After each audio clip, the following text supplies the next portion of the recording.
What up, y'all? It's another episode of Two Lost Conversations where we talk with some of the dopest artists on our platform. Today we got my guy Jaylon Ashaun. Jaylon, how you doing, man? Oh man, I'm good, man. Thanks for having me, man. I appreciate you bringing me on. Nah, for sure. So for people that haven't tapped into the wave and everything that you're doing, just give people a brief background of who you are and where you're from. Yeah. So originally from Houston, Texas. I've kind of been all over the U.S. Spent some time in Atlanta. Now I'm out in L.A. I'm a pop, R&B, melodic, hip hop, whatever kind of space you want to put me in type artist. I don't know, man. I just love music. I love the combination of creativity, business, and independent. Yeah, just another artist Okay. trying to figure it out. So you say you've been all over the place. I think that kind of ties into your nomad theme. Can you talk about, what that is and why that's part of your story? Yeah, I like to say, nomad, being a nomad is kind of the equivalent to the reality of home being wherever your feet are and wherever the people are that you love kind of reside. And so a little bit of my story from Houston, love Houston. A lot of my family's in Houston, but I've had the pleasure of not only going to places within the US, but also outside of the US and spending some time there. And I really don't feel like I necessarily champion one city, but I really do feel like when I Mm. think of different times in my life, on different places I've been, I'm like, oh, like that's family there and there's family there. So sometimes I'm like, if I were to blow up, I feel like I could really resonate with people who feel like they don't necessarily fit in one place, and that doesn't have to just be a physical location. They could just feel like, man, I feel like my heart is in many different places. I feel like I carry that same sense. Yeah. So yeah, that's what Yeah. I think about that. Nah, I feel the same way, man. So I'm from the LA area, but I went to school in the Bay Area. That's like my second home. And I got the opportunity to start traveling a lot, like in my early 20s. And I Yeah, just realized how important it is, especially for Black folks, to just see as much of the world as possible. yeah. I think you just said that you got the chance to travel to other places. What's your favorite place that you visited and why? Yeah. I studied abroad in Barcelona for like a month, Mm-hmm. and that was like that time in my life was just so it was just so rich because I was like, man, I don't know if I'll ever have a time where I can just kind of be carefree in a place like not in America. Mm-hmm. And that city was just so what's the word? Like it almost had a sense of carefreeness to it. Like everybody was just chill and just kind of enjoying life. And so it Yeah. forced me to just be like, oh, like not everybody's working 24/7. And so that's probably and Yeah. just the architecture, like the Sagrada Familia, like just like some of the different art pieces and how they move out there was really, really cool to see and experience. Yeah, nah, it's dope. Barcelona's super dope. What's the area? It's called Las Ramblas, I think. That's where a lot of stuff happens there. Uh, no, when I that was I got an opportunity to bring my pops and my brother out when I lived in London for about a year and Okay. a half, That's fine. and that was where yeah. So I took them to Barcelona. It was my first time going there. It's just an amazing experience. You say you study abroad. That makes me. I mean, that tells me that you went to college then. Yeah. I went to school. Nah, because I think the education is important. I mean, obviously I went to college. I don't think everybody has to go to school. I think Yeah. it was a great experience, a life changing experience for me. How does your college experience? Is anything about your college experience do you feel like it shapes the way you approach music? Yeah, so I went to school for business and I minored in music. And I kind of said my philosophy on college. One, I was blessed. I got a full ride to college, so that was like amazing. I think for me, the two biggest gifts of college is it teaches you endurance and perseverance. And I think Mm-hmm. there's really not another time in your life where you have that much access to be able to naturally network and build Mm. relationships because you're just surrounded by so many people, specifically people who live on campus. Like you're surrounded by so many people, all with kind of like semi levels of responsibility. So they still have a lot of free time that they're typically accessible. You're growing with them. Like it's just hard to do that when you like leave college. So I say those were the two big Yeah. benefits. Also, because I went to school in business, I was really building my music career at that time. And I always felt like what I was learning in class, I kind of compared it to, I felt like people were telling me how to swim without letting me jump in a pool. it was just like a lot of, oh, we're gonna talk about swimming, but you're not gonna actually be able to jump in.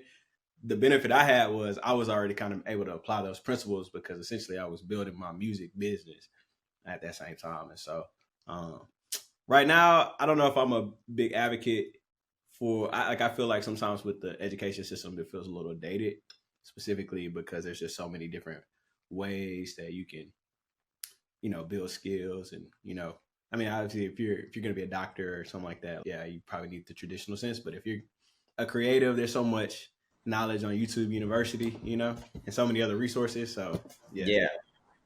Yeah. It's just that, I mean, the college is just, it's an environment, like you said, there's so many people that are, aspiring to do something positive. And just to be in that environment where you have everybody, working on different things, trying to figure out what the next stage of their life is going to look like, what their careers are going to look like. It's just a lot of positive. And for me, more than anything, it's just the relationships and the people that I still, my frat brothers, Yeah.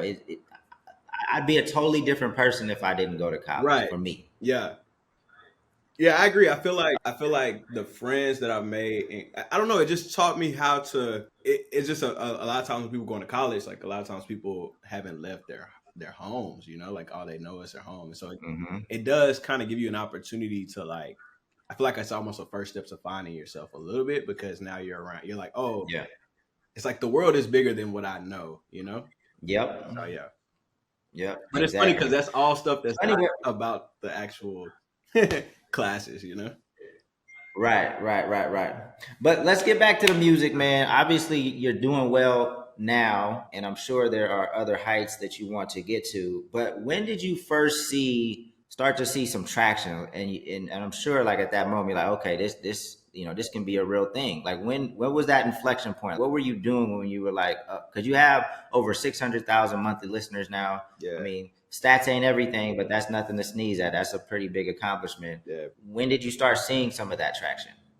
Yeah, man, it kind of like I think two milestones for me were there was kind of a time pre TikTok where I was doing this series called Rough Drafts, and so essentially it was I would drop a 1 minute song and a visual with it every week, and I did it for like 30 plus weeks. It's funny because that's kind of the new normal, but at that time it was early, and I remember that was something that started to like really go like it was like the early wave of shareable content. Like, oh, this is dope. Let me tell my friends. And I knew that was a pivotal point for my career because I started seeing people who weren't in my circle start to like shout me out. Or like one time I was in a grocery store and somebody was like, "Oh, are you Jaylon?" And I was like, "Oh, I don't know you. This is kind of cool. You ain't just my home." Yeah. And then that started to convert. Fast forward TikTok. I think once we started to see a conversion. Wait, hold on. Let's stop there because I'm always telling artists that they should have some type of branded series, Yeah. right? And Oh, it sounded like for you, it's this it's a rough. It was called Rough Drafts, yeah. and you did it. You say you did it for 30 weeks. Yeah, I did it for a long. The first one I did. So my biggest song, "Strawberries and Wine," was actually the first rough draft that I did, and I did it starting like February 14th, and then I finished it that year in August. So it was like, and it was fun. It wasn't like there wasn't no pressure. I mean, it was a pressure of trying to. People were expecting something, so we were trying to keep up with it. But we did it for a long time. Yeah. So the idea of Rough Draft, you say it's a 1 minute song. Are you guys getting feedback to see if you should make it a full song, or is it already a full song that you're only performing like 1 minute of? Yeah. So at that time in my career, I was like, I didn't want to put out a project. Like I was like, I don't have enough fans to put out a project. I had seen some of my homies like spend a year on a project, put it out, and then it's just like crickets, right? So I was like, man, I need to garner attention. Mhm. At that same time, my boy Toby the Wigwy, he was kind of starting his series, Get Twisted Sundays, and Get Twisted Sundays. yeah. Get And Twisted Sundays. Yep. I used to open, or I'd open at one of his showcases. It was cool. And it's cool to see him rise. But it was the same thing. It was like he was freestyling over somebody else's beat, easy shareable content. I was like, for me, I didn't want to do covers because that wasn't true to me at the time, but I knew I could write. So I was like, well, let me pair, you know, a short kind of freestyle like song, put it with a cool video, And then, yeah, essentially I would say, oh, tag 2 people, shared, or should I finish it? What that allowed me to do was I had built this catalog of all these rough drafts that people were tuned into. And I was like, man, I think it's funny that a lot of artists are always like, oh, let's work, let's work, let's work. But a lot of artists also feel this reservation of, I don't know how to bring you into my world, into my established sound, et cetera, et cetera. There's always natural hesitancy. That was true for me at that time. But what that allowed me to do was at the end, I let my people vote on which songs I should finish. And then I shot those songs to some of my friends who have been wanting to work or who I've been wanting to collab with, being like, hey, I'm putting this project together. I'm taking these 10 songs. I think you would sound great on this one. And it ended up becoming a project that I feel like the fans had involvement for. My friends were excited to be a part of. There was already content that associated with it. So when it came out, it was like, oh, we were built. There was so much momentum building around it. And so it was really cool. And that's how I've structured kind of the projects that I put together typically. Yeah. Now that's super dope, man. So, it's a simple concept, but I think it ticks a lot of boxes, Mm-hmm. right? So, I'm assuming most people thought it was dope content. There's a collaborative component to it, or potentially a collaborative component to it. You're allowing your fans to kind of weigh in on like your creative process, Yeah. and it's giving you data of what's resonating with people, Yeah. so you can tap into things, and it gives probably a higher batting average when you release full songs of what's gonna work. Yeah. So that's dope, man. I'm always telling artists you gotta have some type of content series, something that ticks a lot of those boxes, something that tells your story. Because the name Rough Draft, I mean, that's dope. I mean, it's essentially what it is. Yeah. It's We had draft I would always start the songs with, hey, yo, chill, it's just a draft. And then people started kind of picking up on that. It was pretty dope. Yeah, and then the consistency is crucial. I mean, why did you stop doing it? I still do it. The internet changed. I think that's a big thing. I think so. At the time when I first started, like IGTV was the thing. So like Instagram was trying to figure out what was next. And then when TikTok came, the internet just kind of shifted. So I think for me as an artist, it actually took me a while to switch gears because Rough Drafts was very polished. So like the videos were very polished. It was very like I had my voice with the camera and like we were coming up with dope art pieces almost. When TikTok came and when IG Reels started coming, it was very you set your phone up. And so that was just a different world for me. So it's kind of took me a while to like switch gears. But I will also say I think I was still actually continuing to do that. I still continued that series for my next 2 projects. So I still did do it. I don't know. And I think they still had some traction, but I don't think the traction was as big as it was the first time I did it because social media had changed. So I don't know what that would have looked like if I would have approached it through the lens of okay, how do I make this series work for TikTok now? Because I think initially I tried to maybe do the same thing and then just see, oh, okay, let me just post it on TikTok, and it didn't convert the same as far as like new followers. My old followers were like, oh yeah, this is dope. We already know what this is. So yeah. And it's not to say that you need to do the same thing forever, but I definitely see artists like compartmentalize like a type of their music. So for example, Coda the Friend, he puts out full projects, but then he has like this Lyrics to Go series, which is I think they're 1-minute songs, and it's him just spazzing out. And then even somebody like Russ, he puts out his full project, and then he has his Chomp series, which is more like super hip hop. It's collaborative. He typically gets like legends to produce it, and he hops on songs with cats that are known for bars. So he'll put like Jadakiss or people like that. So I think with Rough Draft, I mean, if it was a brand that resonated, maybe just always keep that something, right? So now, when TikTok started introducing ways to collaborate, maybe there's like, you start a Rough Draft, people are always doing the like finish your song, stuff like that. Maybe people can tap in and things like that. That was like the setup for potentially, rolling into that. You know what I mean? Yeah. Well, I still do it too. So like I've done 3 projects, and I kind of feel like I've done my trilogy at least so far. So I had Rough Drafts, which the first project was Final Draft. Then I did it again, and I had chapter 2. I think that came out maybe right after the pandemic, and I just dropped one last year. It was pre Nomad. It was the one early last year, and it was called Epilogue. So I was kind of like, all right, well, let me close this book because I do like closing chapters, and it was cool because I got like the Russell on that. I got like my boy Will Giddens, Xavier Omar, a few people. Oh, you know Will as well. I said, yeah, Yeah, yeah, that's my boy. Will working with Two Lost now. We trying to Yeah, get him, trying to get him on. I saw. Yeah, that's my boy. Yeah, Yeah, so he was on the project, so it was really cool. But I was like, all right, well, let me figure out what's next, and then I think that'll always be a part of my brand and figure out how to like innovate it. But I wanted yeah. to figure out kind of like, all right, well, what's the next iteration of? For sure, for sure. I mean, you definitely want to continue to evolve, and I know you got a bunch of other ideas. I just feel like a lot of artists abandon great ideas too soon, I feel that. right? They don't. They trying to move on to something. Like, bro, this was working. At Yeah, least continue doing this until you get something else yeah. to pop. No, that's You know, but they get tired of it. I know, I've been on more of the business end. I feel like I'm a creator as well because I do a lot of other different kind. I don't make music, but like, so I can understand from a creative standpoint if you just feel like an idea is exhausted. But if something's working, man, I feel like you should double, triple down on it as yeah. opposed to just like completely Moving pivoting, on. That's you know? yeah, yeah, yeah. You might have re-sparked it. I might have to circle back to it. Yeah. I mean, because we're all rough drafts in life. You know what I'm saying? I don't want to try to get too deep with it Yeah, in a yeah, way that yeah. maybe you're not trying to take it, but we're always we're always a rough draft of ourselves, Yeah.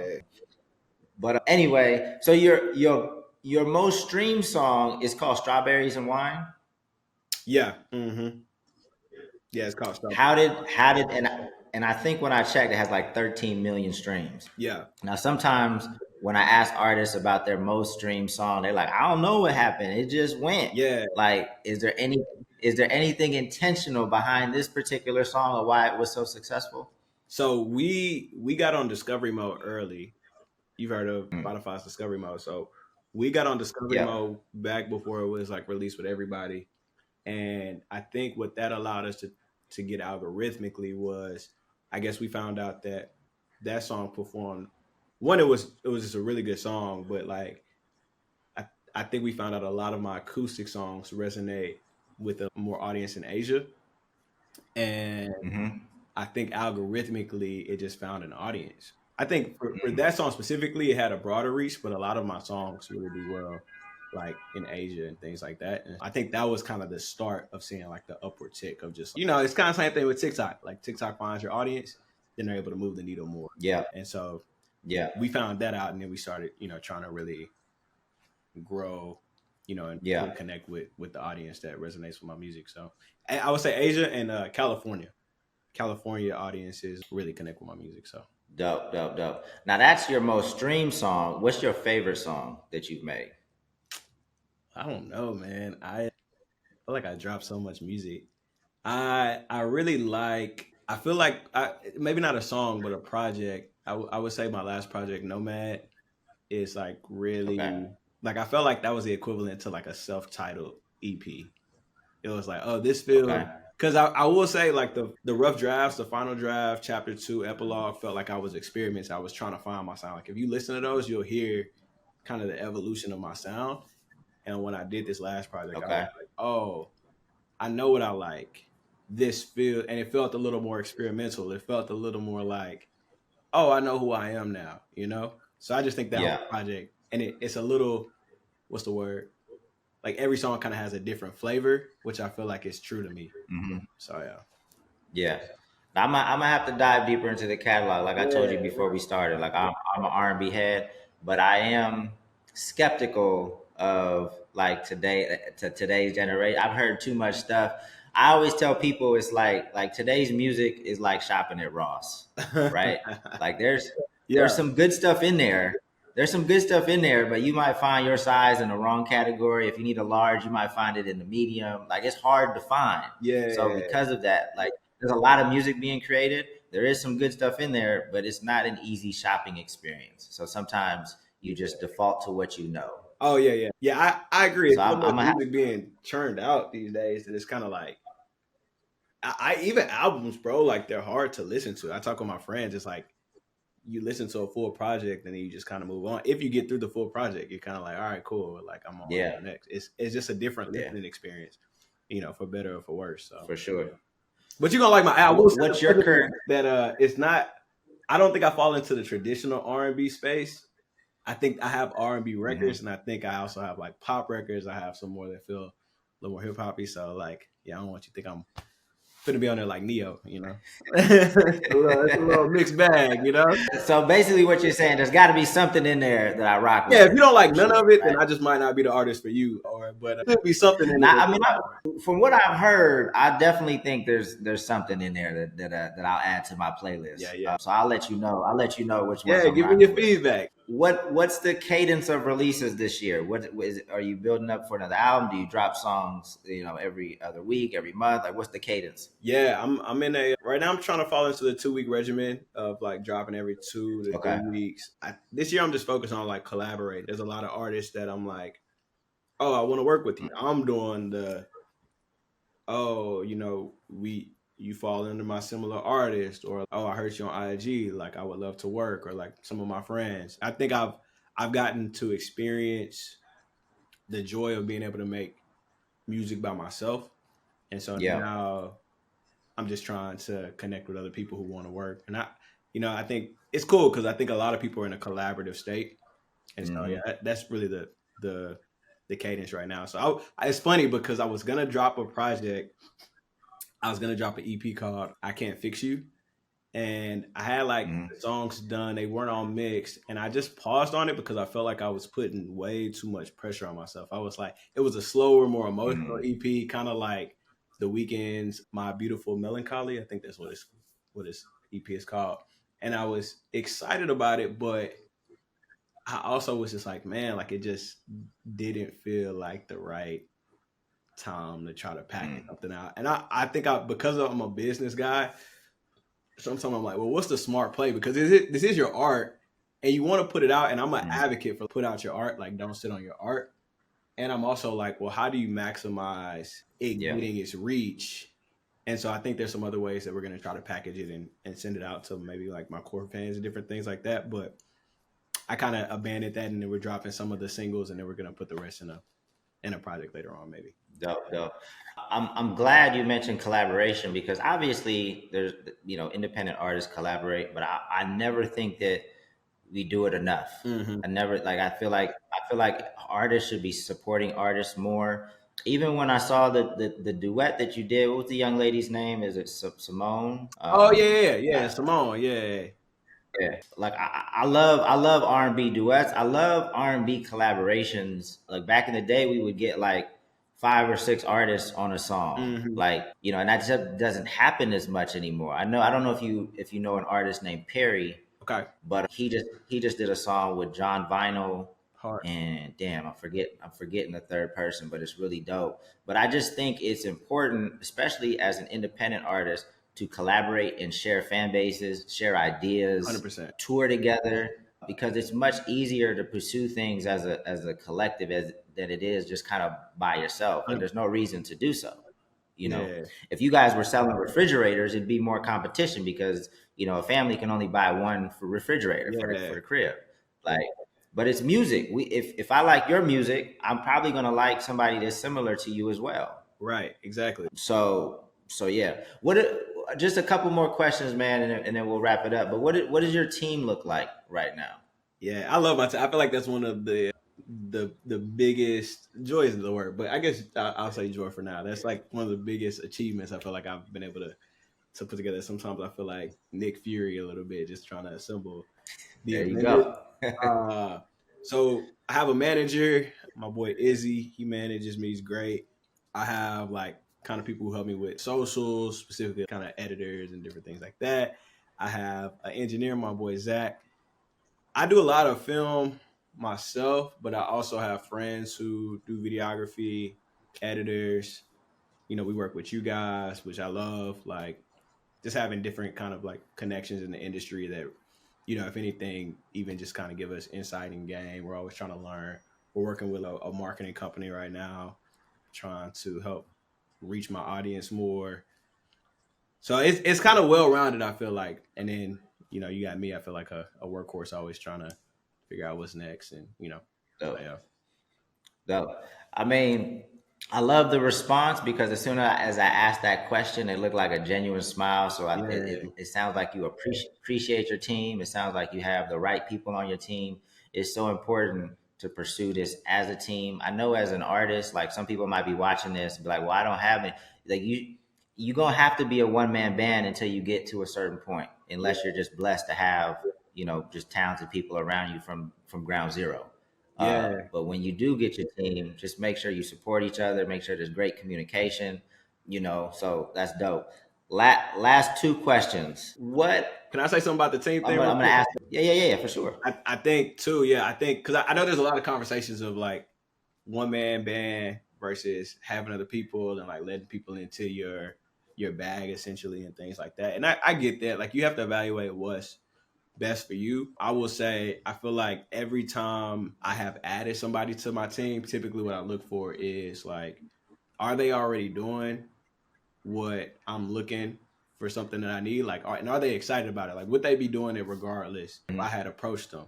Personality, like if you're gonna add somebody to your team, like they're an extension of you, and so like I have to be able to trust that, you know, we're not gonna have no ego. We're gonna be able to execute and like, and if somebody's representing me, like my manager, you can have conversations and be a positive representation of me because I've heard horror stories of like Hmm. extensions of teams making it way more difficult for the artist, and the artist may not even be aware, and vice versa. And so for me, I'm always like, man, like how do you carry yourself and how hard are you working? And if you check both those boxes, then it might be a good fit. Dope, dope, dope. What are you most excited about this year? I just feel like there's a lot of opportunity. Like last year, I got to Mm.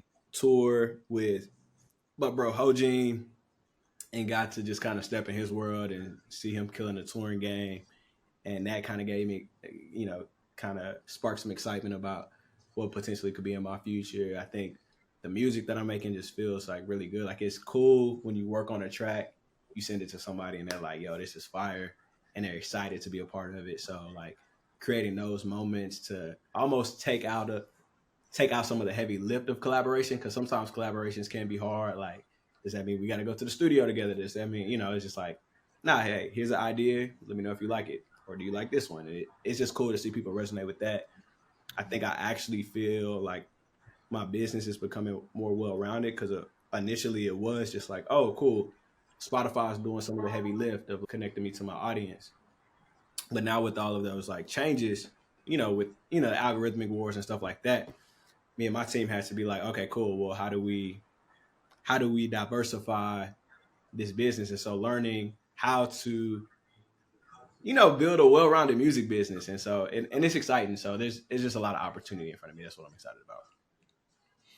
Yeah, I mean, I think for you, obviously, just doing kind of a brief look at what you're doing, because I think it's fair to say that your music is, well, actually, I didn't to look at TikTok, so I could be wrong about this.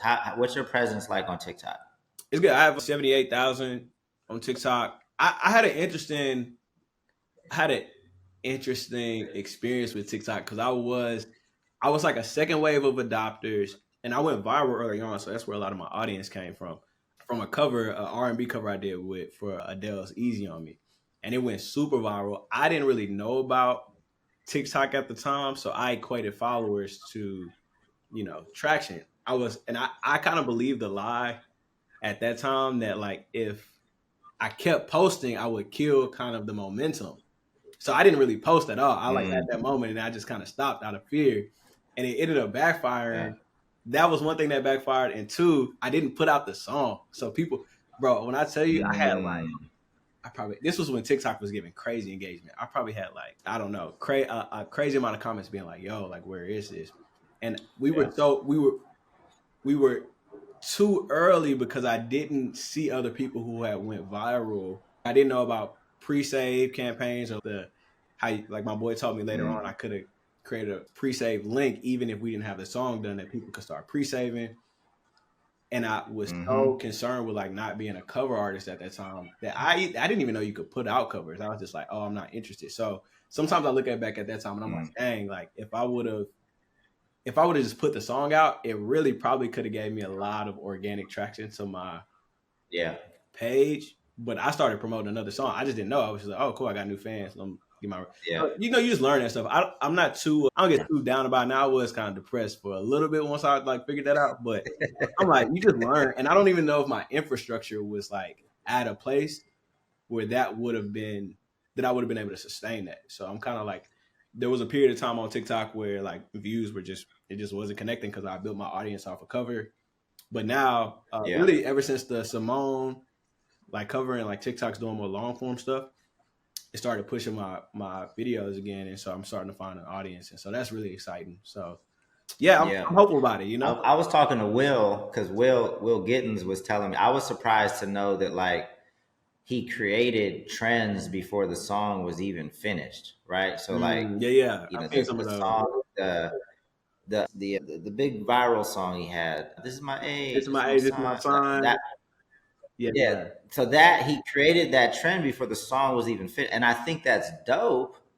However, the flip side of that is if you do have a viral moment and nothing's available, like you said, yeah. it's like can you really Can capitalize. capitalize like fully? I will say, my boy A, y'all should probably reach out to him too because I think he's indie now. A Parker, he does it though too, where he gets the song viral first. Like he just had one called "It Is What It Is," and it's stupid viral. He didn't have the song out, and then he once they kind of like latch on, that's when he'll finish it. He'll put it on, pre-save, and he get it, and it worked for him. Hmm. So I think everybody's audience is Yeah, different.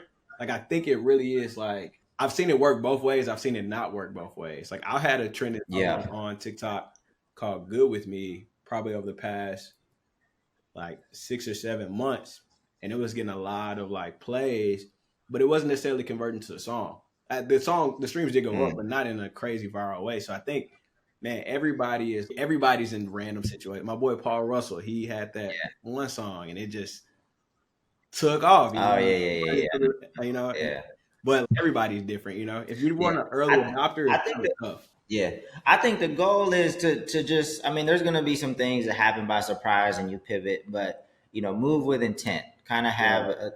an idea of what you're doing. Even if you could do it one way, you could do it the other way. Just kind of try to be intentional, and be flexible and pivot if you need to. But I think that's important. But what I was going to get to before we talked about that was I feel like you're in a situation where the music is outpacing your presence on socials. Would you say Mm. that's true or not true? Because you and when I say that is like because you have about 20,000 on Instagram, you say 78,000 on TikTok. When I see that, you don't expect that profile to have as much success On on streaming. Spotify as you Yeah, do. yeah, yeah, yeah, yeah. No, Yeah, that was something it's interesting, bro, the time we live in because there was a point where I was at like 1 million monthly listeners, and that was like so I've kind of experienced some of that and I remember having conversations with friends and different labels. And that's one thing they always ask, like why isn't your social media growing, et cetera. Whoop-de-whoop. My social media actually took an uptick recently, which was cool. But it was interesting because they would be like, we don't understand. Like you're out streaming some of these people who are going viral every day. We don't know. hmm, And I would kind of say the same. Not that I don't know, but it's just like everybody is a little different, and it's a game to chase algorithms. Like that's cool, but also if it doesn't like there's social clout, there's something about having 100K on IG that looks desirable to both, labels, marketers, but also like people in the industry. Like you can get more. It's like when the blue check had a little more meaning. It was like, oh, let me actually check yeah, you out. But then there's also you kind of get a similar clout from streaming numbers. Like you could, I could have 20,000 on IG, and people be like, oh, that's cool. But then they go to my streaming numbers, they're like, oh, but you got X amount on streaming. Like it's just yeah, interesting. I kind of try not to play that game that much because I personally feel like at least on the social side, it's a big game of consistency and chance. Like I had something go viral the other day, and it got me like 5,000 new followers. I've seen so many of my friends have one random video go viral, and now they're at 70,000, 100,000. My boy ZP was on Ash Adams video, and it took his IG page from like 10K to 100,000. Like, it's, to me, that stuff is so random and out of most artists' control, outside of, trying their best to put out good content, that I'm kind of like, I'm a Yeah. little less impressed by it, only because it really is like there's so much level of chance to it, But I don't think people from the outside realize. Yeah. So I only bring this up to say is I think one of the things that you should be focusing on this year is because it's hard to convert somebody that listens to your music on Spotify. Like Spotify doesn't make it easy for you to engage with that person. It's Right. Yeah. Yeah. impossible to Yeah. engage with them, Mm-hmm. right?